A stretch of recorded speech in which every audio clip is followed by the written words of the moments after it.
Sejam todos bem-vindos a mais um programa EBD na web.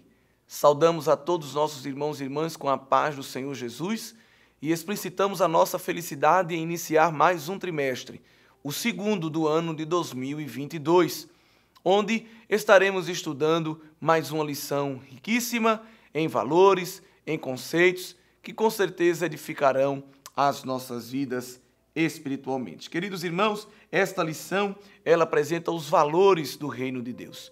Obviamente que não são os valores financeiros, materiais, os valores éticos, morais e espirituais que o Senhor exige, que o Senhor requer daqueles que são os súditos desse reino. Um reino que não é secular, um reino que é eterno, um reino que é espiritual. E nós pedimos que você que está sempre nos acompanhando, cooperando com o compartilhamento destes vídeos, que você coloque aí nos comentários de onde nos assiste, se de nossas congregações aqui filiadas à IEADALP, a Igreja em Abreu e Lima, ou se até em outros estados, em outros países. Coloca aí de onde você está, aonde você tem servido a Deus, e nós ficaremos muito felizes em lhe ver. Você sempre nos vê, mas nós também queremos conhecer quem está aí do outro lado da tela, acompanhando este subsídio semanal.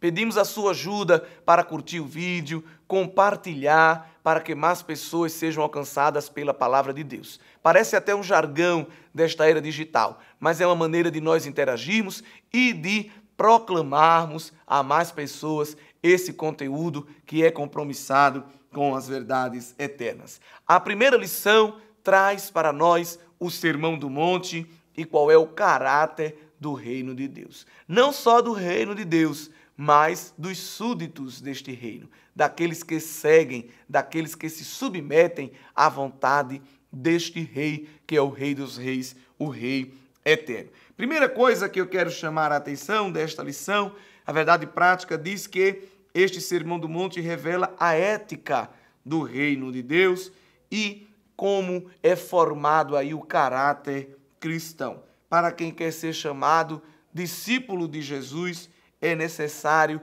praticar, cumprir integralmente este sermão. Queridos irmãos, vocês professores que vão iniciar esse trimestre, tem uma lição riquíssima e cuidado então para a gente não se perder em assuntos periféricos e negligenciar a essência da lição. Por exemplo, somos tentados a decifrar qual era a localização deste monte, né? Isso não é errado, mas às vezes ficamos tanto tempo tentando decifrar qual era este monte, onde ele estava localizado e nos esquecemos de apresentar a essência do que foi falado no monte. Então, se a atenção estiver no local onde o assunto foi falado e não no que foi falado no local, nós estamos deixando de cumprir o objetivo da lição. Eu chamo a atenção para isso porque, às vezes, questões periféricas chamam a atenção e tomam boa parte da lição, que é tão pouco, né? São 60 minutos. Então, vamos focar aí na essência do assunto para que vidas sejam transformadas pela palavra de Deus. O Sermão do Monte é um conjunto, queridos irmãos, de ideais, de motivos e de princípios. Não é um mero código de regras, como os judeus estavam acostumados a lidar com a lei mosaica, aquele conjunto de 600, nada mais, nada menos do que 613 orientações legais que os judeus eram convidados a cumprir.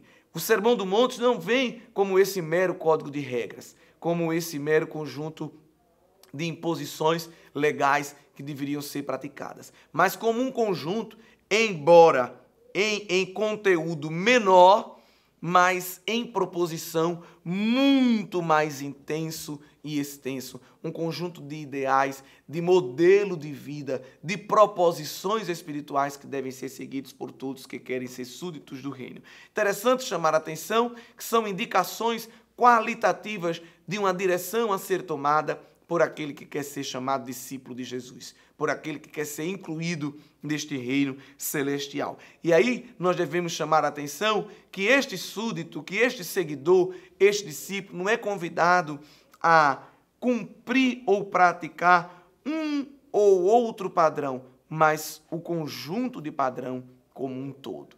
Observe que na lei há padrões que eu não preciso seguir se eu não estou naquela posição. Por exemplo, há assuntos relacionados a prescrições legais para senhores, para patrões. Bem, se eu não sou patrão de ninguém, então aquilo eu não preciso cumprir, aquilo não se diz respeito a mim. Já as bem-aventuranças, elas não se dirigem a um grupo de atividades para uma ou outra pessoa, mas são ordenanças, são um conjunto de orientações, não como códigos, repito, mas como ideais de vida que devem ser seguidos como um todo na vida de cada pessoa. Não é setorizado, não é compartimentalizado a este ou aquele grupo, mas é algo que é dado por Deus para ser cumprido por todos nós. E aí nós vamos ver que Jesus apresenta este novo padrão de vida em poucas palavras. Ele consegue apresentar uma lista exaustiva. Não precisa, com o passar das décadas, séculos ou milênios, propor emendas a esta Constituição, porque Jesus consegue, com tão pouco, completamente, integralmente, trazer uma orientação que supre todas as lacunas da vida diária. E Jesus aqui não vai reivindicar uma autoridade extrínseca a ele, mas é uma autoridade vinda dele mesmo como Deus. E nós vamos observar que ele inicia esse conjunto de proposições com a frase, eu, porém, vos digo. Isso irritava o conjunto farisaico, o colégio sacerdotal, o colégio dos escribas, dos fariseus, porque eles reivindicavam sempre a autoridade da lei de Moisés. Porque nenhum fariseu, nenhum escriba, nenhum doutor da lei tinha uma autoridade intrínseca, inerente a si mesmo.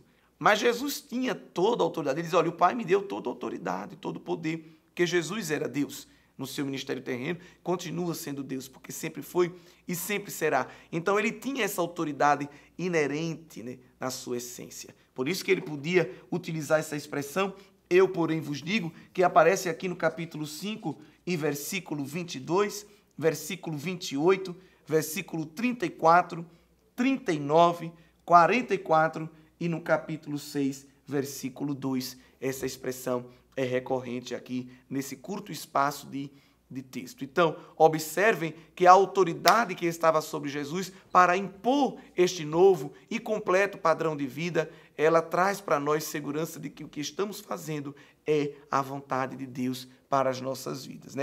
Jesus aqui extrapola todo padrão legal, todo padrão instrutivo, todo padrão normativo, porque geralmente esses padrões eram fundamentados em proposições humanas. Mesmo a lei mosaica, que nós sabemos, claro, que foi inspirado por Deus para aquele tempo, e sabemos que Moisés, inspirado pelo Espírito Santo, registra esse texto. Mas os desdobramentos dele, nós sabemos que deixou muito de ser divino para ser humano, pois Jesus muitas vezes vai combater esse apego à lei, o homem tirando o foco de algo que era divino, ou seja, nós dependendo de Deus para cumprir a vontade dele. Não, o homem entendia, o homem daquela época religioso, que se cumprisse tudo aquilo era um homem perfeito.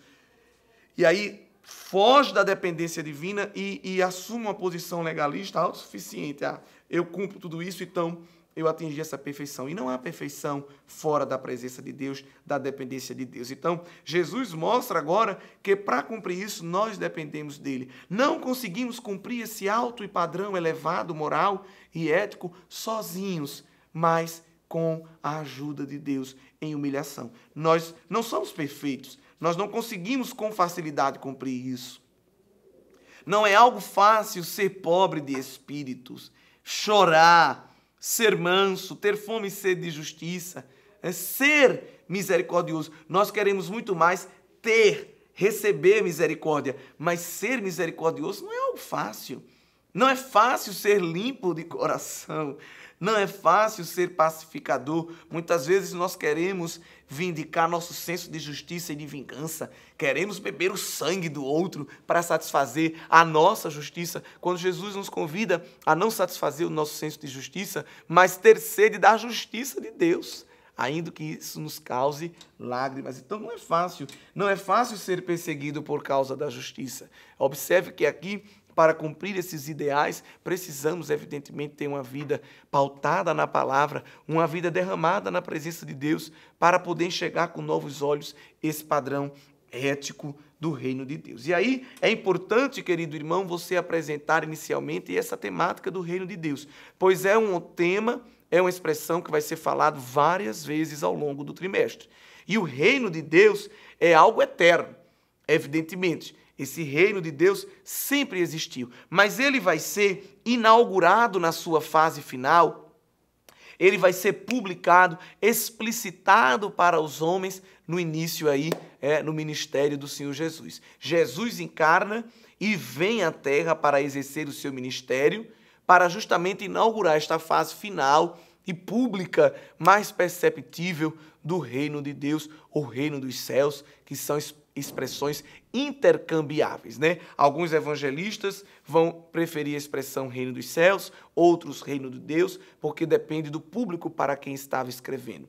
Aqueles que estavam escrevendo para um público mais judeu, usa mais a expressão reino dos céus, porque os judeus não aceitavam que Jesus era Deus, né? Aqueles que escreviam mais para os gentios usam a expressão reino de Deus quando falam da obra de Jesus, porque com facilidade podiam demonstrar que Jesus era Deus. E aí nós vamos observar que o reino de Deus sempre foi uma coisa que existiu e aqueles que estavam mais próximos percebiam Deus como rei, porque já no Antigo Testamento, uma das figuras de linguagem mais utilizadas para descrever Deus é a figura de rei, é a figura de reino. Nós vamos ver isso, por exemplo, nos Salmos, quando, por exemplo, no Salmo 47, e aí vale a pena a gente observar isso, nós vamos ver que as pessoas são convidadas a adorar a Deus, pois Ele é Senhor Altíssimo e Tremendo e é o grande Rei sobre toda a terra, sobre todas as nações, né? Todas essas nações foram submetidas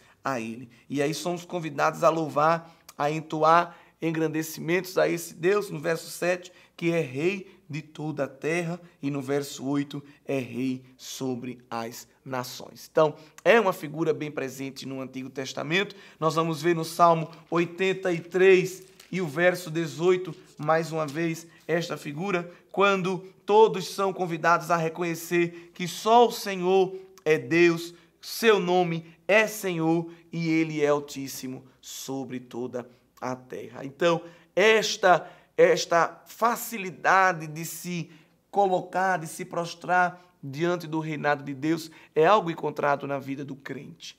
Um crente que se debruça sobre a soberania de Deus. Ele, como grande monarca espiritual, soberano, o crente se debruça com facilidade sobre a sua vontade. E nós vamos encontrar isso em outras expressões bíblicas. Você pode conferir Daniel 5:21, Efésios 1:20, Colossenses 1:16, e até encerrando o cânon bíblico lá no livro de Apocalipse, essa figura de linguagem é recorrente em todo o corpo de escrituras. Lá em Apocalipse, capítulo 7 e o versículo 15, nós vemos que há criaturas escatológicas que estão diante do trono de Deus e o adoram de dia e de noite no seu santuário, e aquele que está sentado no trono estenderá sobre eles o seu tabernáculo. Observe a figura de linguagem aqui do trono. Deus Pai está sentado no trono.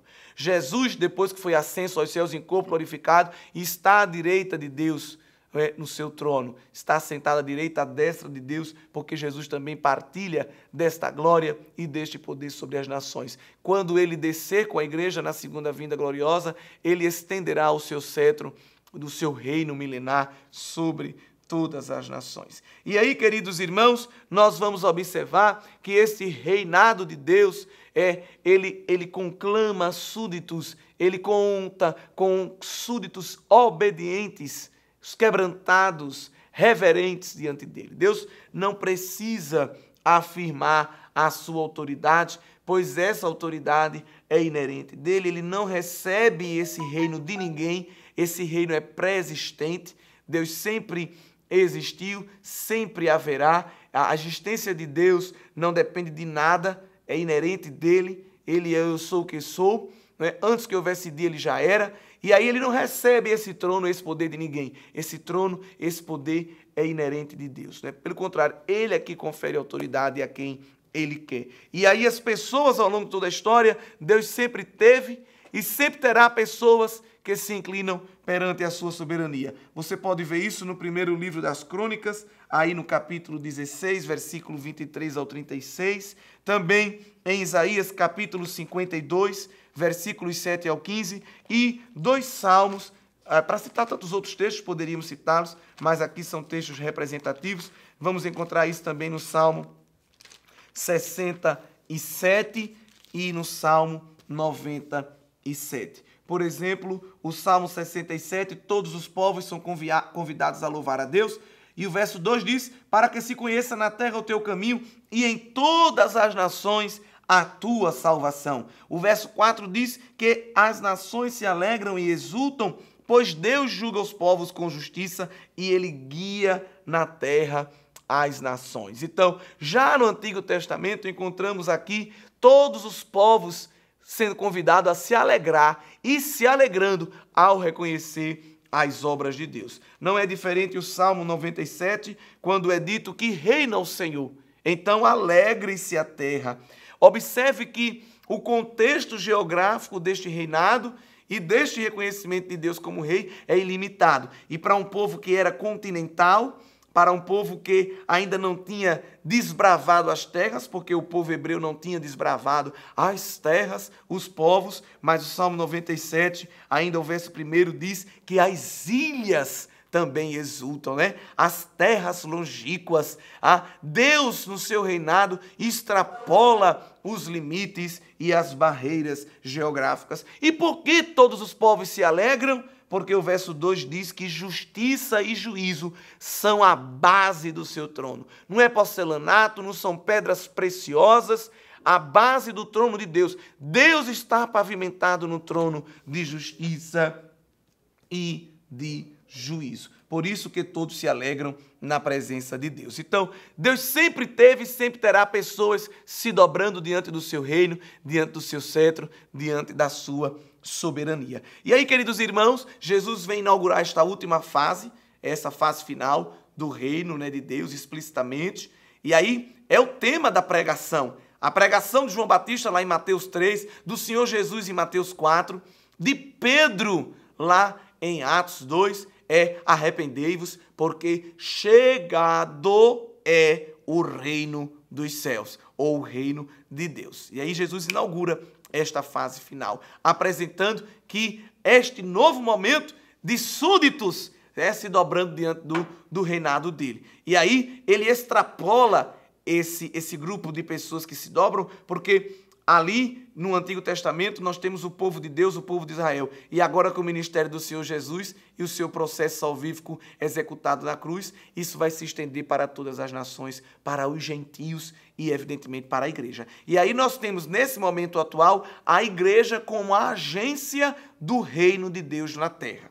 Certo? Se hoje nós perguntarmos quem executa, quem é embaixador, quem arvora essa bandeira do reino de Deus na terra, é a igreja, a agência do reino de Deus na terra. A igreja, ela está levantando a vontade de Deus, proclamando as boas novas do evangelho e fazendo com que novos súditos, novos adoradores, novas pessoas se inclinem diante da soberania deste rei, como nós vamos ver em diversos textos bíblicos. Por exemplo, Paulo escrevendo aos Colossenses, o capítulo é o 4 e o versículo é o 11, nós vamos observar a relação da igreja com este reino dos céus, não é? Nós vemos aí Colossenses 4 e 11, Paulo dizendo, também Jesus, conhecido por justo, manda saudações. Estes são os únicos da circuncisão que cooperam pessoalmente comigo pelo reino de Deus. Então Paulo aqui está falando da igreja,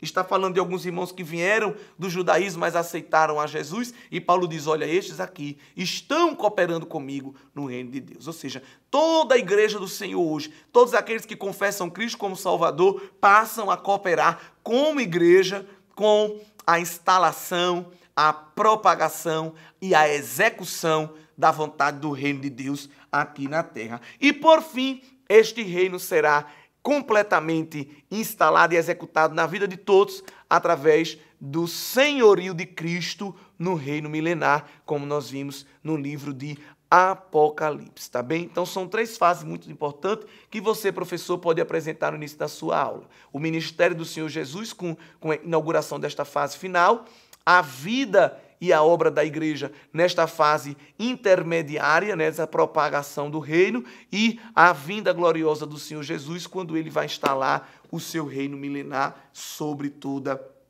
a terra. E aí, enquanto Jesus não volta, nós, como embaixadores, como súditos, estamos proclamando esses valores do reino. Valores que estão apresentados no Sermão da Bem-aventurança. Você pode, querido professor, fazer um excelente exercício aí na aula, não é? Quando esse texto do Sermão do Monte é destinado para todo aquele que crê e segue ao Senhor Jesus, você pode aí na sua aula fazer perguntas breves e rápidas para tentar entender como está a visão do seu aluno em relação à conduta ética e moral do reino. Perguntar a ele o que é ser pobre de espírito, o que é ter fome e ter sede de justiça, de maneira prática, no dia a dia, não apenas um conceito teórico. O que é ser limpo de coração? Peça para o aluno responder esse conceito de maneira prática. Como exercitar o ser limpo de coração em atitudes do dia a dia? Como exercitar ser pacificador no dia a dia? E aí você vai ter um excelente elo de ligação entre conhecimento teórico e prático já para introduzir esse trimestre. Nós vamos estudar a prática desses valores ao longo de todo o trimestre, dentro das relações interpessoais e no nosso relacionamento com Deus, claro, mas evidenciado na relação que temos com os nossos irmãos. Que seja um trimestre muito proveitoso, muito rico e que não somente conheçamos quais são esses valores, mas o pratiquemos como fiéis súditos do reino de Deus. Que o conhecimento é capaz de mudar a vida de quem lê, a gente já sabe. E que livro você pode comprar em qualquer livraria. Mas nós transformamos 100% do nosso lucro em mudança de vidas, através da ação social, evangelismo e missões. Ao adquirir qualquer um de nossos produtos, seja presencial ou à distância, você está investindo em alguém. Na próxima vez que você for comprar livros ou artigos evangélicos, não vá em qualquer lugar. Vá na Livraria Arca Missionária. Uma nova história começa quando você compra aqui. Agora você pode fazer a sua contribuição através do Pix. Uma operação rápida, segura e sem custos. Abra o aplicativo do seu banco, clique na opção Pix e em seguida vá na opção Transferência. Depois é só digitar a nossa chave Pix, que pode ser o nosso CNPJ 11 120 490 0001 86. Nosso e-mail contribua@eadalp.org.br ou nosso celular 81 98883 2755. Verifique se a contribuição é para a Igreja Evangélica Assembleia de Deus em Abreu Lima, Pernambuco. Confirme a transferência e depois siga o procedimento do seu banco. Anote nossas chaves Pix para não esquecer. CNPJ 11 120 490 0001 86. E-mail contribua@iadalp.org.br. Celular 81 98883 2755. Você está contribuindo para o crescimento da obra de Deus.